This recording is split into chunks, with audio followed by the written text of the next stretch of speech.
কিন্তু এতটাই এরা নির্লজ্জ। জনাব ফিয়াদ হাকিম কলকাতায় গুন্ডা পুষে রেখেছে, বন্দর এলাকায় গুন্ডা পুষে রেখেছে এবং খিদিরপুরে সেই গুন্ডার নেতৃত্ব দিচ্ছে শাহবাজ। ফিয়াদ হাকিমের কিছু দুষ্কৃতী যার নেতৃত্বে ছিল শাহবাজ, তিনি কত রকম অপকর্মের সঙ্গে যুক্ত আছে আপনাদের ডকুমেন্টগুলো দিয়ে দেবো।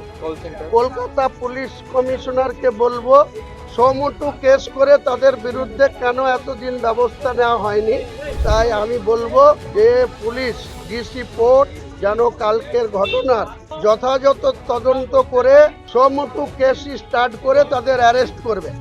আমার যদি বাংলার কোনো জায়গায় এরকম বারবার নিরাপত্তাহীনতায় আমাকে ভুগতে হয় বা আমার প্রতি অযাচিত আক্রমণ হয়, আমার গাড়ির উপরে হামলা হয়, তাহলে আগামী দিনে এই যে সরকারটা আছে, এই সরকারের যারা নেতৃত্বে আছে, এই সরকারের যারা মন্ত্রিত্ব, তাদেরও কিন্তু নিরাপত্তা অনেক জায়গায় বিঘ্নিত করার মতো ক্ষমতা যে ইউপি পার্টির ওয়ার্কারদের রয়েছে।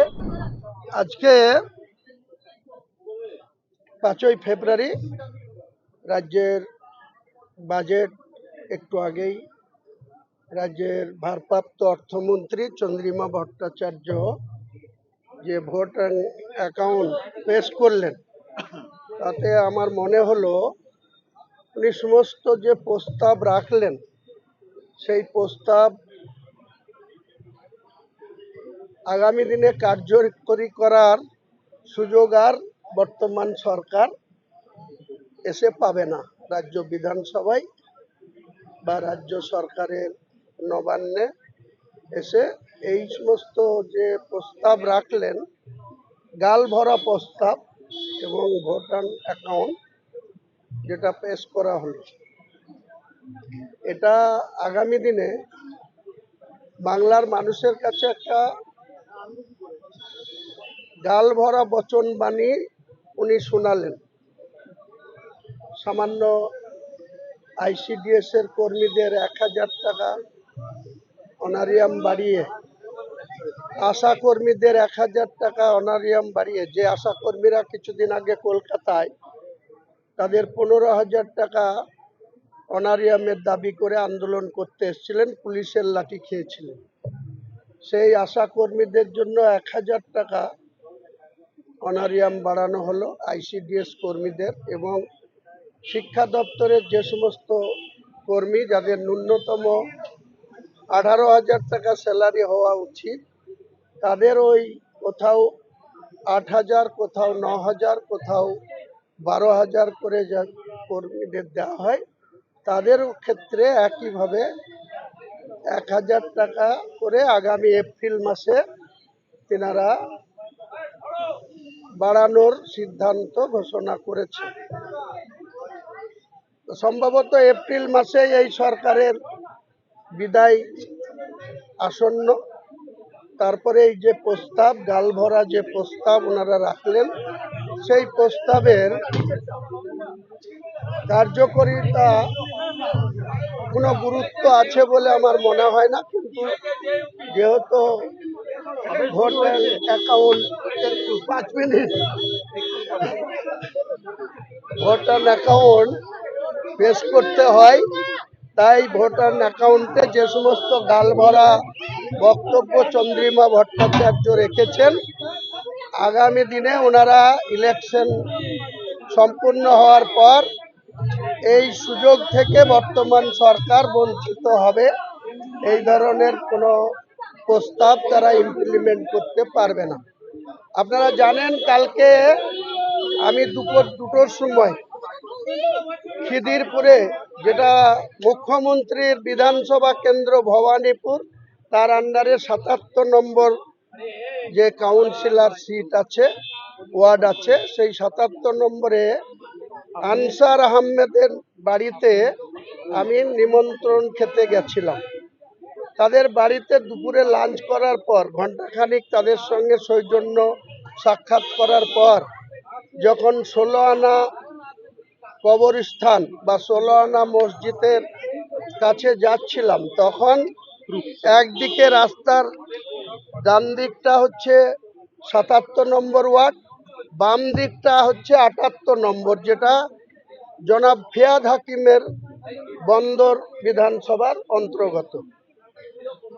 তো ফিয়াদ হাকিমের কিছু দুষ্কৃতী, যার নেতৃত্বে ছিল শাহবাজ, তিনি কত রকম অপকর্মর সঙ্গে যুক্ত আছে আপনাদের ডকুমেন্টসগুলো দিয়ে দেব। কলকাতা পুলিশ কমিশনারকে বলবো সমটু কেস করে তাদের বিরুদ্ধে কেন এতদিন ব্যবস্থা নেওয়া হয়নি। তারা কলকাতার খিদিরপুরে আমাদের মতো একটা জনপ্রতিনিধিকে কলকাতায় তাদের পার্টি অফিসের ফ্ল্যাগ টাঙিয়ে পার্টি অফিসের নামে কল সেন্টার খুলে 25 থেকে 30টা লোককে বসিয়ে রেখে প্রতিদিন তারা মানুষের অর্থ তাদের পক্ষে, মানুষের সঙ্গে যেটা চিটিংবাজি করা বলে, গেমিং অ্যাপ চালায়। কেন কলকাতা পুলিশ বা ডিসি পোর্ট তাদের বিরুদ্ধে ব্যবস্থা নেয় না? আমার গণতান্ত্রিক অধিকার আছে, বাংলার যে কোনো প্রান্তে আমি যেতে পারি, কারোর সঙ্গে দেখা করতে পারি, কারোর সৌজন্যতা দেখা করতে পারি, কিন্তু এতটাই এরা নির্লজ্জ। জনাব ফিয়াদ হাকিম কলকাতায় গুন্ডা পুষে রেখেছে, বন্দর এলাকায় গুন্ডা পুষে রেখেছে এবং খিদিরপুরে সেই গুন্ডার নেতৃত্ব দিচ্ছে শাহবাজ। এই শাহবাজের সম্বন্ধে আমার কাছে আরো তথ্য আছে যে কেন্দ্রীয় এনআইএ সংস্থা কিছুদিন আগে একে তদন্তের স্বার্থে তাদের আন্ডারে নিয়েছিল, কিন্তু কলকাতা পুলিশের কমিশনার বা ডিসি পোর্ট তাদের বিরুদ্ধে আজ পর্যন্ত কোনো ড্রাস্টিক অ্যাকশন বা তাদের বিরুদ্ধে কোনো কড়া ব্যবস্থা গ্রহণ করেন। তাই আমি বলবো যে পুলিশ ডিসি পোর্ট যেন কালকের ঘটনার যথাযথ তদন্ত করে সমটু কেস স্টার্ট করে তাদের অ্যারেস্ট করবে। তা না হলে আগামী দিনে আমার যদি বাংলার কোনো জায়গায় এরকম বারবার নিরাপত্তাহীনতায় আমাকে ভুগতে হয় বা আমার প্রতি অযাচিত আক্রমণ হয়, আমার গাড়ির উপরে হামলা হয়, তাহলে আগামী দিনে এই যে সরকারটা আছে, এই সরকারের যারা নেতৃত্বে আছে, এই সরকারের যারা মন্ত্রিত্ব, তাদেরও কিন্তু নিরাপত্তা অনেক জায়গায় বিঘ্নিত করার মতো ক্ষমতা যে ইউপি পার্টির ওয়ার্কারদের রয়েছে।